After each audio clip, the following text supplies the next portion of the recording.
Kenny read the last page sitting in his truck outside the meeting hall.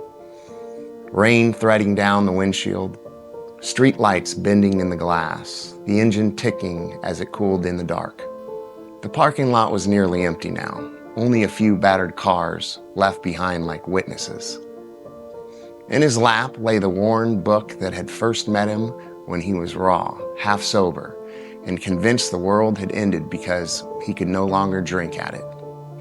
He reached the final lines, the road of happy destiny, and felt that old ache rise in his throat again.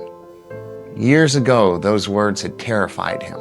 They sounded like a farewell, like the teachers were packing up the lanterns and saying, "Good luck, kid. Try not to ruin it." But life had taught him what that page really meant.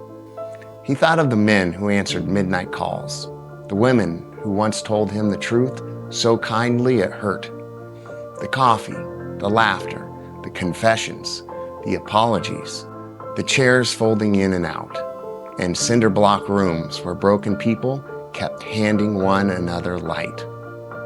Recovery, Kenny had learned, was not graduation. There was no cap and gown, no moment when the soul was declared finished.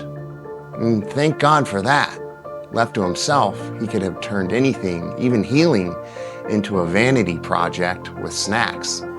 He looked up as the meeting door opened and the newcomer stepped out into the rain, hesitating beneath the awning, lost in the ancient weather of shame and hope. Getting a text from him earlier, Kenny rolled down his window and said, "Dave, you need a ride?" That was the answer. That was the teaching. It had never ended. It had only changed hands. And in that rain-soaked parking lot, with darkness gathered all around and one trembling life standing at the edge of the beginning, Kenny understood something so beautiful it nearly undid him. None of us are carried to freedom alone. We are loved there by God, by one another, by the scarred and holy fellowship of those who keep walking each other home. And with that, the story you just heard was written and based on today's daily reflection. The teaching is never over. I'm Sam, a grateful alcoholic. Hope to catch you for another brand new story tomorrow morning. Thank you for sharing a warm cup of reflection with me.